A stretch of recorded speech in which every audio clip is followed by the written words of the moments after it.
اور مجھے مجبور کیا گیا کہ میں عمران خان صاحب کے خلاف بیانات دوں یا کسی قسم کا کوئی ایسا بیان دے دوں جو لیگلی عمران خان صاحب کے خلاف استعمال ہو سکے. پھر علی امین صاحب نے یہ چیلنج بھی کیا کہ ریاست کو چیلنج کرتا ہوں کہ میری حکومت گرا کے دکھائیں.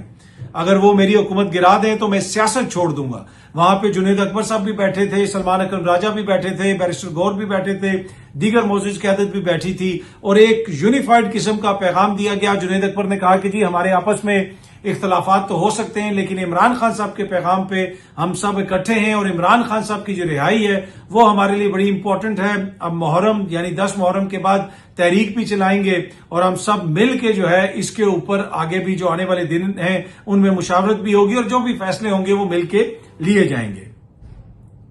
اب بڑا کوشچن یہ ہے کہ یہ تحریک کی شکل کیا ہوگی. آج بھی میری سلمان اکرم راجہ صاحب سے بات ہوئی اور میں نے ان سے پوچھا, انہوں نے کہا کہ یہ ایک کنٹینیوس عمل ہوگا. یہ نہیں ہو سکتا کہ کوئی ایک ایونٹ ہوگا اور اس کے بعد معاملات رک جائیں گے. یہ ایک کنٹینیوس عمل ہوگا اور اس کو ہم دیکھتے رہیں گے, تحریک اپنی چلاتے رہیں گے, اور یہ نہیں ہو سکتا کہ ہم اس کے اوپر بات نہ کریں. میں نے ان سے عدالتوں والے جو معاملات ہیں اس کے اوپر بھی بات کی.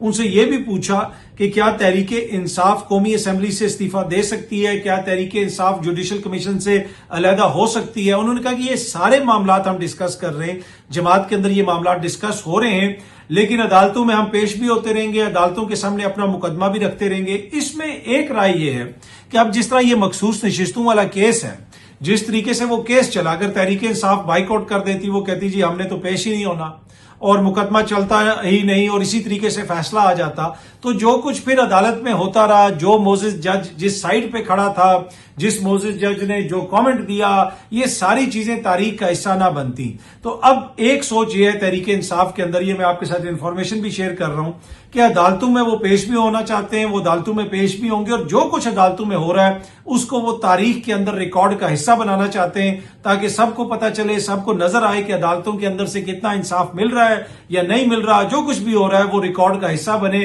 اور لوگ خود دیکھیں کہ کیا کچھ ہو رہا ہے.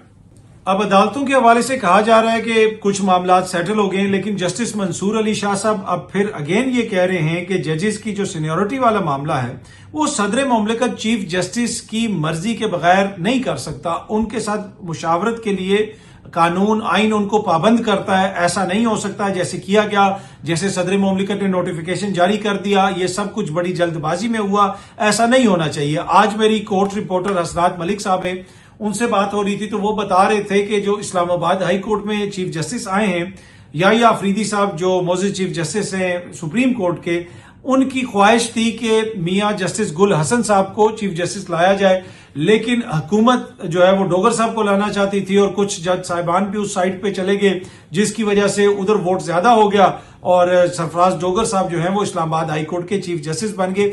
ماضی میں ہم نے دیکھا ہے کہ چیف جسٹس کا کردار بڑا امپورٹنٹ ہوتا ہے تعیناتی کے اندر, لیکن اس وقت جو ہے وہ لگتا ایسے ہے کہ ایگزیکٹو جو ہے اس کا پلڑا بھاری ہے, اور جو امپورٹنٹ جج صاحبان ہیں وہ بھی ایگزیکٹو کے حق میں ووٹ ڈالتے ہیں, جس کی وجہ سے بہت ساری جو چیزیں ہیں وہ ان کی جو آؤٹ کم ہے وہ ایگزیکٹو کی خواہش یا ایگزیکٹو کی رضامندی سے آپ کہہ سکتے ہیں وہ ہمیں نظر آتی ہے. اس پہ ایگزیکٹو کو کوئی زیادہ اعتراض نہیں ہوتا.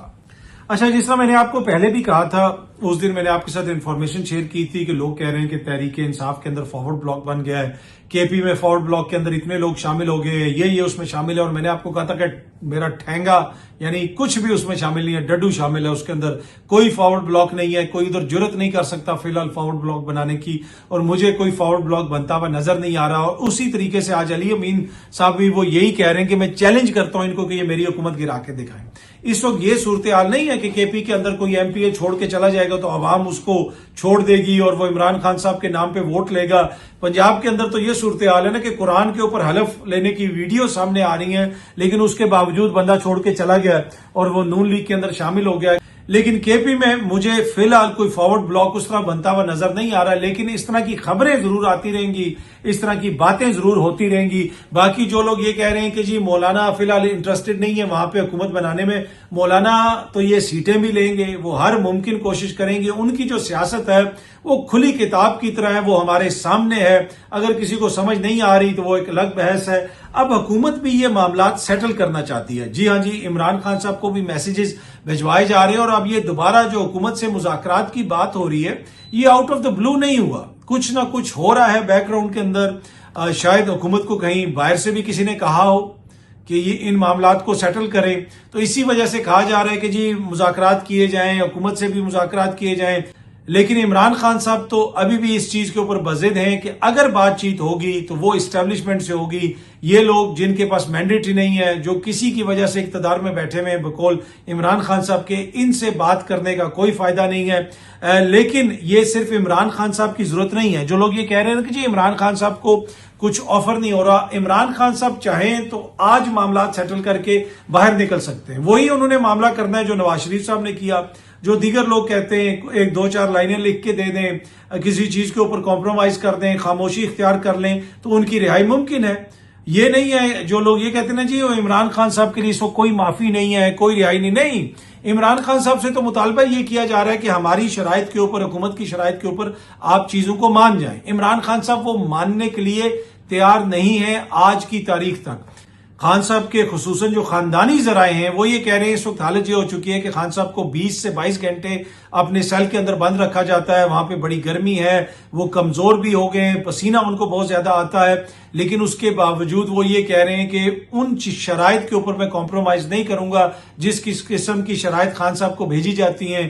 کچھ لوگ یہ کہتے ہیں کہ خان صاحب کی کچھ ملاقاتیں تو لوگوں تک رپورٹ ہوتی ہیں, کچھ ملاقاتیں رپورٹ نہیں ہوتی ہیں, جس میں تحریک انصاف کے لوگ بھی شامل ہیں جو جا کے خان صاحب سے ملتے ہیں. آئی ڈونٹ نو, مجھے نہیں پتا کہ وہ ملاقاتیں ہوتی ہیں یا نہیں ہوتی. لیکن ایک چیز میں آپ سے کنفرم کر سکتا ہوں کہ جو کچھ ابھی تک عمران خان صاحب کے سامنے رکھا گیا ہے, عمران خان صاحب آج تک کی تاریخ میں اس کو ماننے کے لیے تیار نہیں ہے, جس کی وجہ سے معاملہ جو ہے وہ پھنسا ہوا ہے. بہت جلدی آپ سب دوستوں سے دوبارہ ملاقات ہوگی. Thank you very much.